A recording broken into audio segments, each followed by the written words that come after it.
The Intergalactic Academy of Xenobiology was a sprawling monument to the arrogance of the core worlds, a place where architecture and curriculum were designed for the superior species of the galaxy. It was built on the fundamental, unshakable assumption that might was equal to mass, bone density, and the strength of one's personal energy shield. To the Galactic Council, a Deathworlder was nothing more than a biological curiosity, interesting to study in a petri dish, but ultimately a footnote in the grand theater of galactic warfare. They were considered Grade D entities, a classification that essentially labeled them as fragile, short-lived, and militarily irrelevant. Among the thousands of students who slithered, hovered, or stomped through the Academy's hallowed halls, Jackson was the only human. He was a glaring error in the school's perfectly ordered spreadsheets, a soft, bipedal creature in a world of chitinous armor and reinforced biological plates. Jackson walked through the main atrium, his footsteps muted compared to the rhythmic thrum of the heavy-set Vraxian students nearby. He was acutely aware of the eyes on him. Some were simple, multifaceted orbs that blinked with cold indifference, while others were sensory slits that vibrated whenever he passed, clearly detecting the heat signature of his inferior mammalian biology. He had been at the academy for 3 months, and in that time, he had learned that being a grade D student meant more than just being weak, it meant being a target. His existence was tolerated only by a thin, bureaucratic thread, a relic of a diplomatic outreach program that the faculty clearly regretted. He kept his head down, his posture guarded, constantly calculating the geometry of the corridors to avoid the widest paths where the larger students liked to congregate. In the refectory, the atmosphere was thick with the scent of synthesized nutrient pastes and the low-frequency humming of alien dialects. Jackson sat at a corner table, his meal pack opened, staring at his tablet. He was reviewing the latest lecture notes on structural integrity and force dissipation. The irony wasn't lost on him. The lecture claimed that because humans lacked natural armor, their skeletal structures were essentially liabilities in any high-impact scenario. A Vraxian student, a hulking creature named Krell, stopped by Jackson's table. Krell's species relied on heavy plate muscle density, an evolutionary trait that made them nearly untouchable in close-quarters training. Krell looked down at Jackson, his mandibles clicking rhythmically, a sound that, in the Vraxian language, was the equivalent of a condescending laugh. Still reading about structural integrity, human? Krell rumbled, his voice causing the tray on Jackson's table to vibrate against the metal surface. It's a futile endeavor. You are wasting your credits. You are a calculation error in a system designed for precision. Jackson looked up, his expression neutral, refusing to give the hulking student the satisfaction of a fearful reaction. I'm just studying the curriculum, Krell, Jackson replied, his voice calm despite the adrenaline beginning to flood his system. If I'm an error, why does the academy bother keeping me on the roster? Surely the administration would have corrected the data by now. Krell leaned in closer, the scent of stagnant ozone and metallic scales filling the space between them. The administration keeps you as a baseline, Krell hissed, a reminder of what happens when a species fails to evolve beyond its own fragility. You don't belong in the combat simulation wing. Every time you step onto that mat, you embarrass the very concept of a combatant. Jackson didn't respond immediately. He knew that any engagement with Krell was a losing battle if fought on the Vraxian's terms. The Vraxian was a tank, a creature built to absorb force and withstand environmental extremes. Jackson looked at Krell's shoulder, noting the junction where the armor plating was slightly thinner to allow for range of motion. A structural vulnerability that most of the Academy's combat instructors ignored because no one dared to strike there. I'll be on the mat tomorrow morning, Krell, Jackson said, closing his tablet. If you're so confident in your superiority, feel free to come and prove it. Krell laughed, a sharp, dissonant sound that drew the attention of the surrounding students. Tomorrow, human, I will ensure you are removed from the roster permanently. It will be the most merciful thing this academy has ever done for your kind. The next morning, the combat simulation wing was unusually crowded. Word of the confrontation in the refectory had spread, and the prospect of seeing the human, grade D, get dismantled was too tempting for the student body to pass up. The floor was a high-traction, synthetic material designed to handle the impact of heavy-set species. Jackson stood on one side of the mat, his heart hammering against his ribs. He wasn't a hero, and he certainly wasn't a superhuman.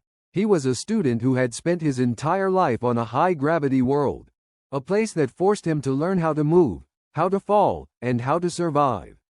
He watched Krell step onto the mat, the Vraxian's heavy armor clanking with every movement, creating a sense of inevitability that made the other students cheer. "Last chance, human," Krell growled, raising his massive, bladed arms. "I will make this quick so you can report to the infirmary before lunch." Jackson took a deep breath, focusing on his stance, shifting his weight to keep his center of gravity low. He had no shields, no natural armor, and no chance of overpowering Krell in a test of raw strength. But he had something else. He had the knowledge of the kinetic chain. He knew that if he could just survive the opening seconds, if he could just get inside that wall of armor, he would have the only opportunity he needed. As Krell lunged, the Vraxian moved with a speed that belied his size, a blur of motion intended to end the fight before it had even truly begun. Jackson didn't flinch. He didn't retreat. He simply prepared himself for the moment the geometry of the fight turned in his favor. The lunging strike from Krell was a masterpiece of biological mass, a singular, crushing movement designed to flatten anything in its path. To any other student at the academy, it would have been a signal to flee or to brace for an impact that would inevitably end in broken bones and a trip to the medical bay. Jackson, however, saw the move differently. He saw it as an overextended geometry that required a massive amount of energy to decelerate once initiated. As the Vraxian's massive, bladed forearm whistled through the air toward his throat, Jackson didn't try to block it. He knew that the moment he attempted to meet that force with his own, his arm would snap like dry kindling. Instead, he executed a precise, low-altitude pivot, dropping his center of gravity until his boots were barely skimming the synthetic mat. He felt the wind of Krell's strike ruffle his hair, the sheer displacement of air momentarily deafening, but he was already in the pocket of the Vraxian's guard. The transition from defense to offense was not a wild, desperate flail, but a controlled sequence of muscle contractions he had drilled into his own nervous system for years. He planted his lead foot firmly, feeling the traction of the floor against his sole, and began the kinetic chain from the ground up. The power didn't start in his shoulder. It started in his calf, traveled through the rotation of his hips, and was amplified by the deliberate torque of his core. Krell, still committed to the momentum of his failed strike, was momentarily locked into a posture that left his central axis vulnerable. Jackson saw it. The slight hesitation in the Vraxian's forward lean, and realized this was the moment. He didn't aim for the armor.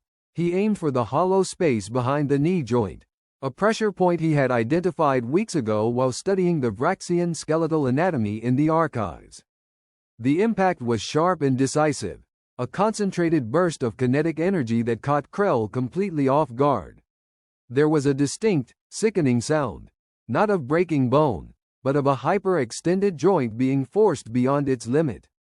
Krell's leg buckled instantly, his massive frame losing all structural integrity as he crashed to the mat with the weight of a falling boulder.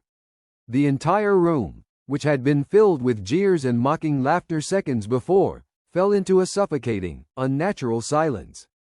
Krell thrashed on the ground, his mandibles clicking in a panicked, high-pitched rhythm as he clutched his knee, his eyes wide with a mixture of pain and profound confusion. Jackson stood over him, his own hand aching and throbbing with a dull, rhythmic pain, but he held his ground, his breathing steady and measured. He had not won through strength, he had won through the cold, calculated application of physics. "Explain yourself, human," a booming, synthesized voice echoed through the rafters. It was the head proctor, a formless entity of ionized gas that drifted from the observation deck to hover just above the mat. The room seemed to grow colder as the proctor descended, its presence filling the space with an oppressive, static charge. Jackson didn't back away, though his heart was hammering against his ribs in a way that made his vision swim. He looked up at the shimmering, violet-hued cloud that represented the Academy's authority. "I merely utilized the mechanics of the environment, Proctor," Jackson said, his voice ringing out clearly in the vast, silent hall. Krell relied on his mass to dictate the terms of the engagement. I simply utilized the leverage provided by his own movement to counter it. In a battle of physics, mass is only one variable. Velocity and focus are the others. The proctor shimmered, its color shifting from a calm blue to an agitated, flickering orange. "You are a grade D entity, human. Your physiological profile does not support this level of force projection. You are currently in violation of the Academy's safety protocols for sparring. We have witnessed a breach of the expected outcome for a human specimen." Jackson wiped sweat from his brow, his knuckles already swelling with deep purple bruises. If the expected outcome is that a human must always lose, then the Academy's data is biased, not broken, Jackson retorted, his tone hardening. "I didn't break his armor, I broke his balance. If this is a violation, then perhaps the curriculum needs to account for the fact that not every combatant is a tank. Some are built for the precision of the strike, not the endurance of the shield." Around them, the other students, creatures of all shapes, sizes, and biological classifications, watched with a mix of awe and burgeoning terror. For the first time, they weren't looking at the human as a curiosity or a punching bag. They were looking at a variable they hadn't bothered to calculate. Krell, still on the floor and wincing in pain, looked up at Jackson with something that wasn't just rage. It was the dawning realization of his own mortality. He hit the joint," Krell wheezed, his voice straining. "I didn't even see the strike coming. It wasn't muscle, Proctor. It was like being struck by a piston of solid steel. My sensors didn't register the tension buildup. A kinetic audit will be performed," the proctor stated, the static charge in the room intensifying to the point where the air smelled of ionized ozone. "Jackson, you will report to the containment wing for a full biomechanical evaluation. We must understand how a biological entity of your classification is capable of generating such force. This is not a request. It is a mandatory protocol for all anomalies." Jackson nodded, feeling the weight of the moment pressing down on him. He knew that the path ahead would not be easy. He had successfully defended his ground, but he had also marked himself as an outlier, a threat to the established order of the Academy. He walked past Krell, who was being attended to by the medical drones, and looked out at the sea of alien faces. He wasn't afraid of the audit, he was eager for it. They wanted to understand his biology, and in doing so, they would have to acknowledge that he was not just a footnote.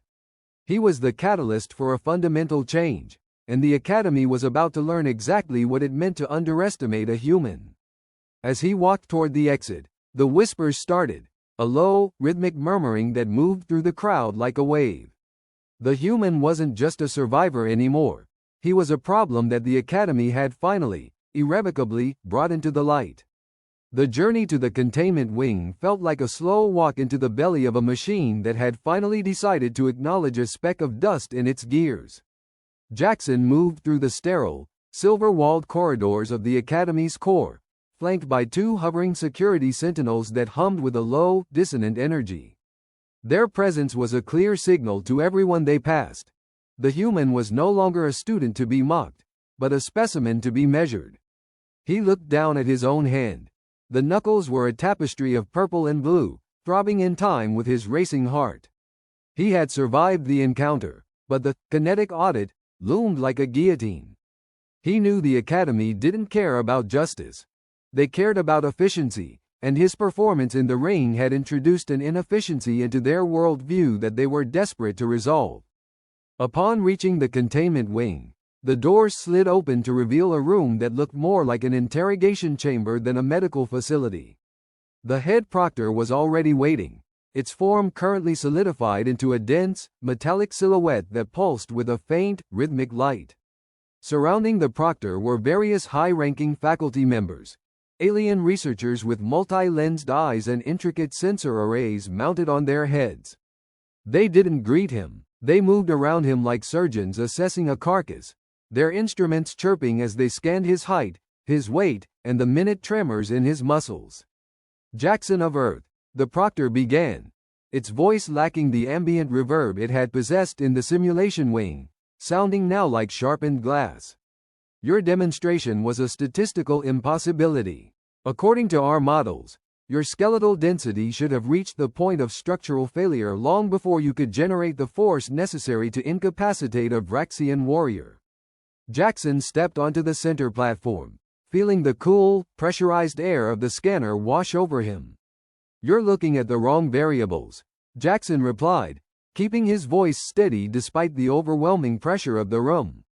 "You're obsessed with static measurements. What a body can do when it's standing still, how much weight it can bench press, how much pressure it can soak up like a sponge. That's not how biology works on a high-gravity world. We don't evolve to be tanks. We evolve to move through pressure, to manipulate it, and to use the environment as a force multiplier. You saw a punch. I saw the end of a kinetic chain that began in my feet and moved through my entire body. It's not about strength, it's about energy transfer." The lead researcher, a slender creature with elongated fingers that tapped rapidly against a glowing interface, leaned forward. "Energy transfer is a concept for machines, not for soft tissue organisms," the researcher hissed. "You are suggesting that a grade D entity can outperform a grade A specimen through movement? This is absurd. We have the data on human physiology.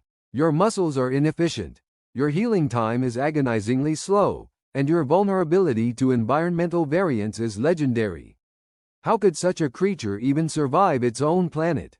Jackson looked directly at the researcher, refusing to be intimidated. "Because we had to," Jackson said, his voice quiet but firm. "Earth didn't care about our grade classification. If we were slow, we died. If we didn't understand how to move, we died. You think we're fragile because you've never had to fight for a basic breath of air. I'm not a superhuman, and I'm certainly not a monster. I'm just a human who knows exactly how to break your perfect little models." The proctor drifted closer, its metallic form shifting to mimic the shape of a human face, a chilling, distorted approximation that made Jackson's skin crawl. "If you are not a monster, then you are a liability," the proctor murmured. "If every human possesses this knowledge of kinetic chains, then our current defensive protocols for the Outer Rim colonies are fundamentally flawed. We have spent centuries preparing for invasions, assuming that we could simply out-armor and outgun any threat. If your species can bypass our defenses by exploiting simple physics, the implications for the Galactic Council are catastrophic."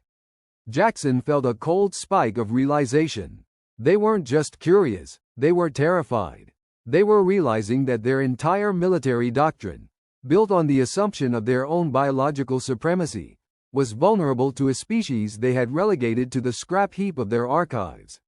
"You're afraid," Jackson realized aloud, the tension in the room spiking as he voiced the observation. "You're not here to study me. You're here to find a way to neutralize the threat that I represent. You want to know if every human can do this, not because you want to teach it, but because you want to build a countermeasure before we ever get the chance to use it." The proctor did not deny it. Instead, its metallic face flickered with a dark, predatory amusement. "Knowledge is a weapon, Jackson. And you have just handed us the blueprints to a weapon we previously believed did not exist. You will remain in this facility until our audit is complete. Every movement, every strike, every biological response will be recorded and analyzed. We will deconstruct your kinetic chain until we can replicate it, or until we find the exact frequency at which your frail bones shatter." Jackson stood his ground, even as the walls of the containment room seemed to close in on him. He knew he was in a precarious position, but he also knew something the proctor didn't. You couldn't calculate the human spirit in a spreadsheet. He had already set the wheels in motion. Word had already spread to the other students in the hallways, and the look of fear he had seen in their eyes was beginning to transform into something else, curiosity. "You can analyze me all you want," Jackson said, his eyes hard and unblinking. "But you're missing the point. You can deconstruct the technique, but you can't replicate the history. You didn't grow up on Earth. You didn't spend your life learning how to survive when everything in your environment was trying to crush you. You can have the data, but you'll never have the instinct." The proctor hovered in silence for a long, agonizing moment, the hum of the room rising to a fever pitch. Jackson knew this was just the beginning, but as he stood in the center of their machines, he felt a strange, defiant sense of calm. He had challenged the system, and even if they locked him away, the change had already begun. The Academy would never look at a human the same way again, and for the first time, the Grade D Curio was the one holding all the cards. The days following the containment audit were defined by a suffocating silence. Jackson was kept in a state of suspended isolation, yet he was keenly aware that the ripples of his defiance had traveled far beyond the containment wing. While he was physically confined, his data, the raw, brutal reality of human biomechanics, was being processed by the Academy's central core.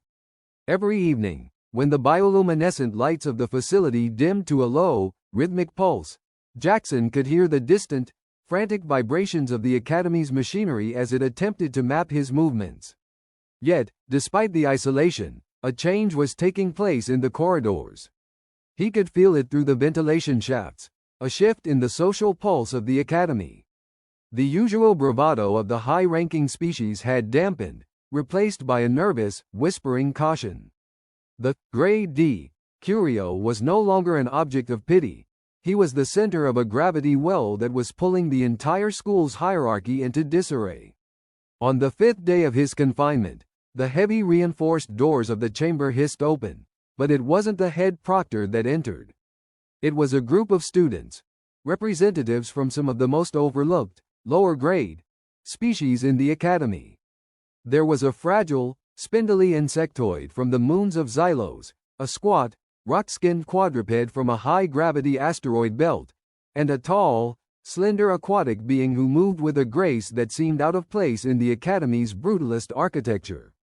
They stood just inside the threshold, hesitant, their sensory organs twitching with a mixture of fear and profound curiosity. Jackson rose from his cot, his movements slow and deliberate, his bruised hand tucked into the pocket of his standard-issue tunic. "You're taking a risk coming here," Jackson said, his voice echoing in the sterile room. "If the proctor catches you, you'll be sharing this cell with me." The insectoid student, who possessed a shimmering, multifaceted carapace that seemed to ripple with anxiety, stepped forward. "We saw the footage, human," it chirped, its voice a high-frequency whistle translated by a small, vocalizing collar. "We saw how you moved against Krell. The Academy tells us that we are only here to serve the interests of the core worlds, that our biology dictates our place in the food chain. But you showed us that they are lying. You didn't just win a fight. You exposed a weakness in the very design of their supremacy. Why would you share that? Why would you put yourself at risk to show a bunch of lower grades how to move like a human?" Jackson looked at them, seeing the same exhaustion and suppressed resentment he had felt in himself when he first arrived at this place. "Because they depend on our ignorance," Jackson replied, walking closer to the group. "They built this school on the premise that they are inherently better, that their biology is the peak of evolution. But perfection is a trap. It makes you rigid. It makes you predictable. You think you're weak because you're not as thick-skinned or as heavy as a Vraxian, but that's your greatest strength. It means you're fast, it means you're agile, and it means you can reach places they can't even imagine. I didn't beat Krell because I was stronger. I beat him because I knew how to use the geometry of the fight to turn his own mass into a liability. I'm not here to be a hero.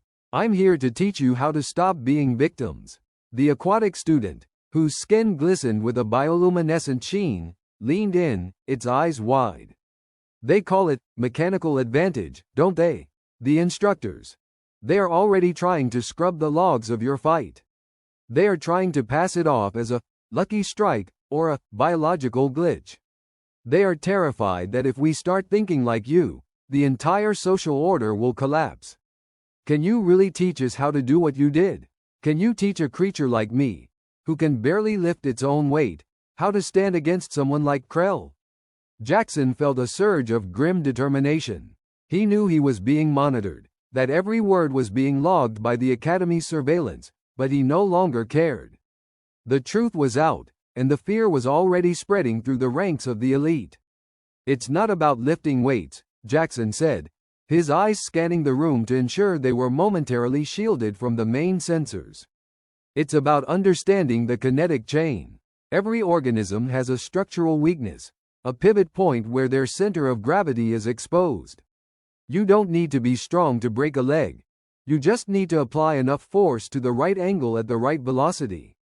If you can move like a fluid, if you can learn to control your own momentum instead of just relying on your natural defenses, you can take down anyone, no matter how big they are.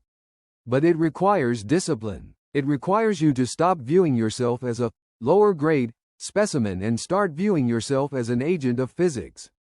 The students exchanged looks, the fear in their expressions slowly being replaced by a dangerous, burgeoning resolve. The instructors will try to stop us, the rock-skinned student grumbled, its voice a deep, grating rumble. They will try to isolate us just like they did to you. What happens when they see us training? What happens when they see the lower grades moving with the same precision that the human used? Jackson smiled, though there was no warmth in it, only the cold, hard logic of a teacher preparing his students for war. Then let them watch, Jackson said, his voice dropping to a low, intense whisper. If they try to stop you, it only proves that they're afraid. Every time they try to suppress you, they're just revealing their own insecurity. You don't need to fight them all at once. You just need to show them that the rules have changed. When they realize that they can't bully us anymore, the whole system will have to adapt. And by the time they figure it out, it will be too late. We will have already redefined the standard of what it means to be a student at this academy. As the students retreated back into the shadows of the corridor, Jackson returned to his cot, feeling a strange sense of peace. He was still a prisoner, and the audit was far from over, but the game had shifted. He wasn't fighting for himself anymore, he was building a legacy. The proctor might have thought it could lock away the human variable, but it had failed to realize that the most dangerous thing about a human wasn't his strength. It was his ability to adapt, to teach, and to infect an entire system with a new, unstoppable way of thinking. The academy was already beginning to fracture, and the tremors of that change were only just beginning. Jackson closed his eyes, listening to the hum of the facility, and waited. He knew the next move belonged to the proctor, but he also knew that for the first time, he was the one setting the pace.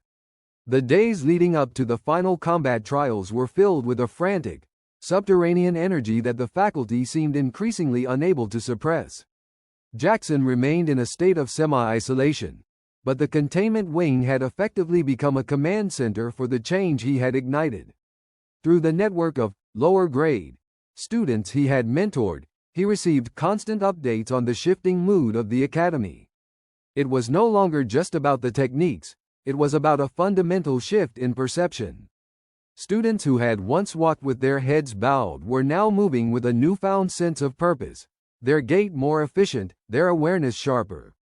They were no longer waiting for the academy to validate their existence. They were busy proving that they were more than the labels they had been assigned. Jackson spent his time in the chamber refining the core principles of his teachings, teaching them how to look at the environment not as an obstacle to be overcome, but as a medium to be manipulated. The tension broke the morning of the trial. Jackson was escorted from the containment wing, not in shackles, but under the watchful, nervous eyes of the academy's security detail. The proctor, ever present and ever observant, hovered near the ceiling of the staging area, its form shimmering with a restless, volatile energy. As Jackson walked onto the main concourse, the reaction was unlike anything he had experienced since his arrival. There was no mockery, no dismissive laughter. Instead, there was a profound, expectant silence that rippled through the gathered thousands. The elite students, who had spent months treating him as a curiosity, now looked at him with an undisguised, wary curiosity. They had seen what he was capable of, and for the first time, they were forced to consider the possibility that their status was built on a foundation of sand. Jackson reached the center of the arena, his movements fluid and unencumbered. He caught the eye of the insectoid student he had mentored, who stood at the edge of the crowd, its carapace glowing with a subtle, steady light. It gave a nearly imperceptible nod, a sign that the message had spread far beyond the walls of the containment wing. The proctor descended, its metallic voice booming across the arena with a tone of forced formality. "The final trial is a demonstration of combat efficiency," the proctor announced, its voice echoing through the vast space. "Jackson, you will be pitted against the top-ranked student in the academy. You are expected to adhere to the standard safety protocols for high-grade combatants. This is not an execution. It is an assessment of your ability to integrate into the academy's framework. If I'm integrated, I lose the very thing that makes me a student," Jackson replied, his voice calm, ringing out clearly into the quiet arena. "If you want an assessment, then stop trying to frame it within your own limitations. The framework is what's broken, Proctor. If you want to see what I can do, let me fight without the restrictions. Let the combatants show you the truth, not the simulation." The proctor flickered, its color shifting to a dark, agitated violet. "The protocols exist to ensure the continuity of the academy, human. We do not compromise our standards for an anomaly." Jackson looked up, his gaze steady and unrelenting. "Then your standards are just another word for stagnation. You're afraid of what you can't control, and that fear is the only thing keeping you from seeing the potential of the students you've been underestimating for generations."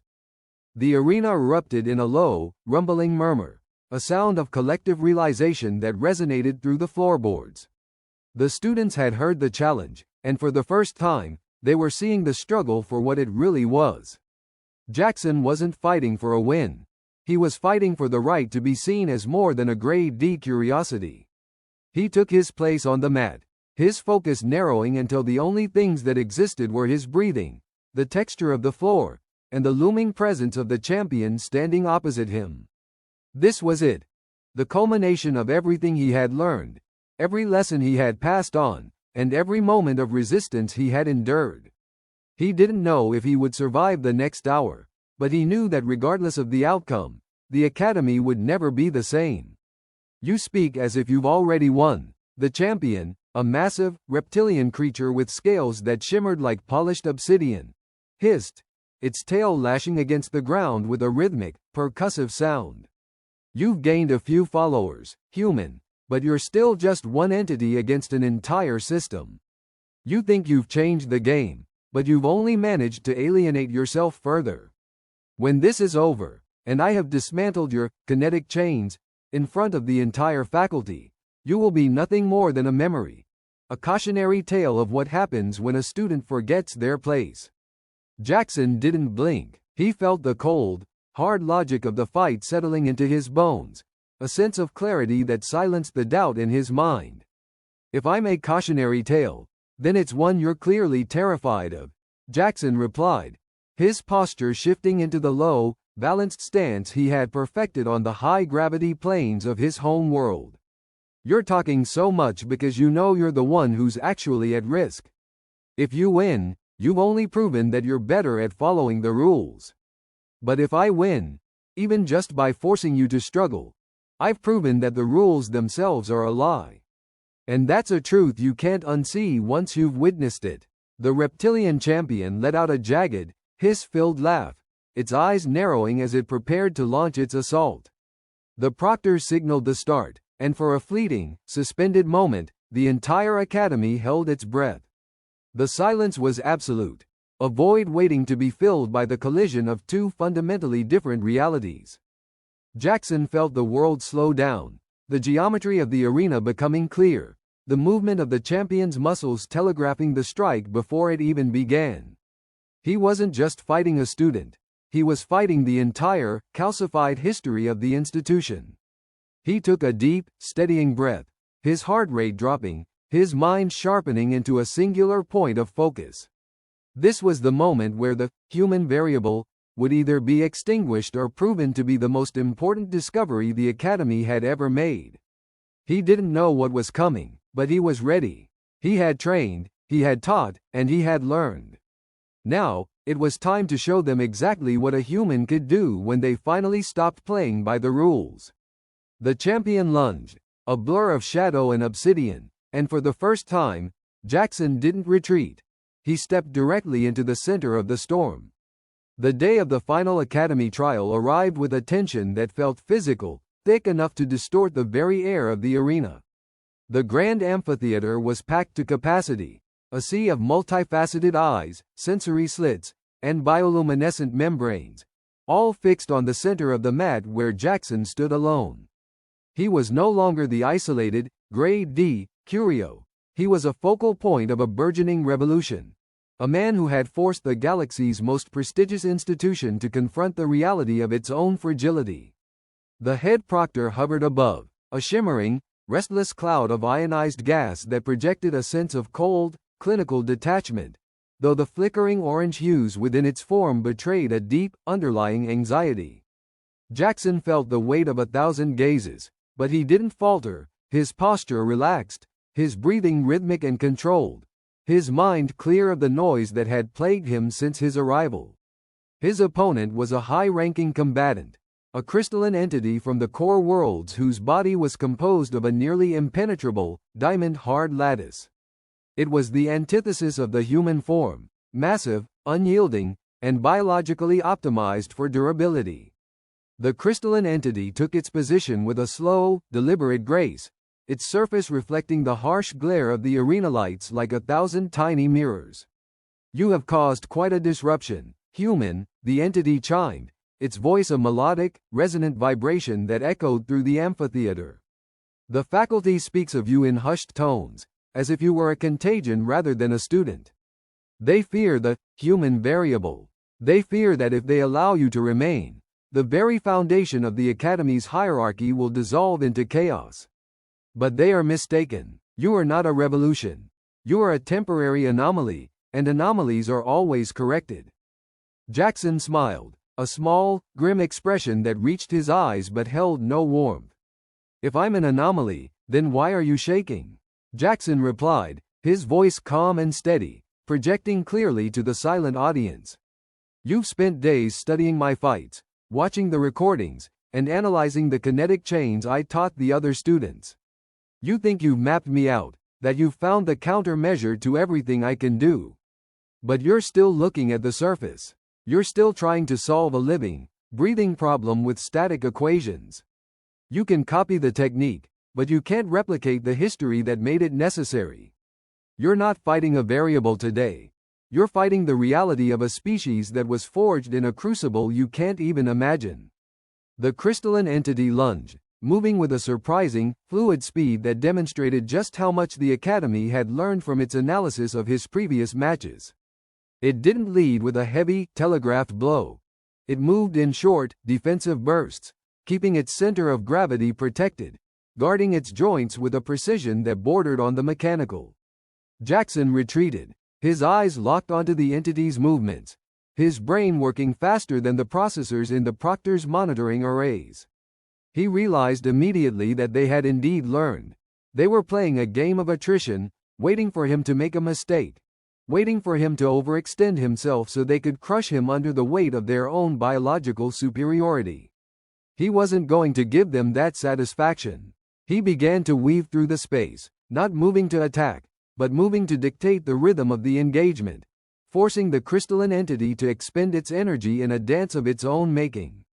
The match became a grueling, high-stakes game of chess, a slow-motion conflict where every movement was a calculated risk. Jackson took a glancing blow to the ribs, the impact sending a jolt of white-hot pain through his torso, but he didn't stumble. He used the force of the hit to spin, shifting his weight to gain a split second of advantage. He wasn't trying to win with a single, dramatic blow anymore.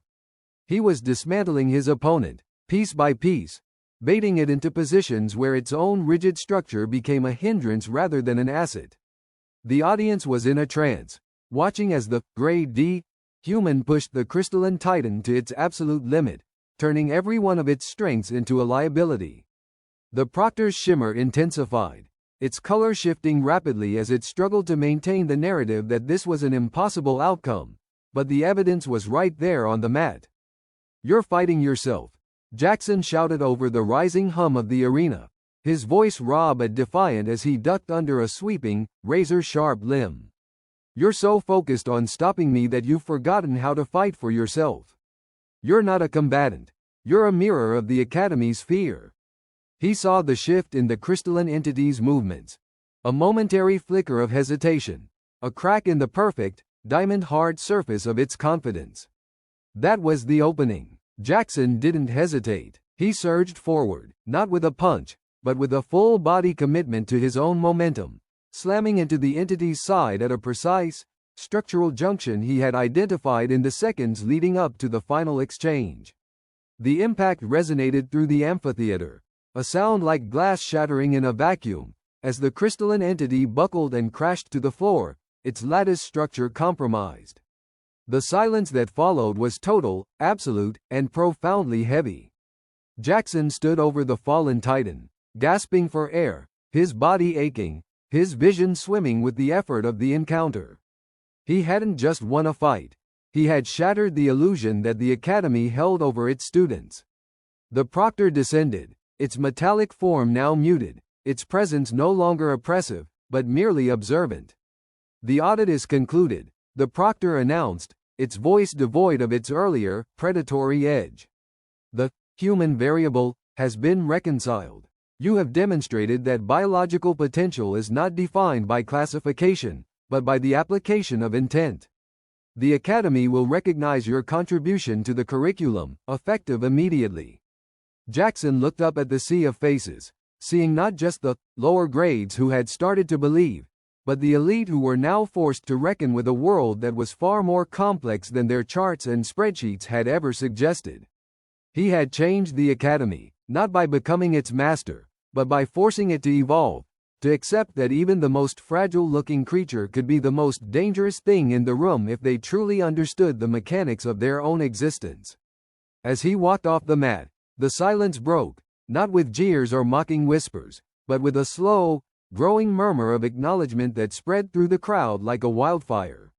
He had earned his place, not by brute force, but by the relentless, unyielding pursuit of the truth. The Academy was already shifting, its rigid, outdated structures bending under the pressure of a new reality, and Jackson knew, with a quiet, satisfied certainty, that the future was no longer theirs to define. It belonged to the variables, and he was just getting started.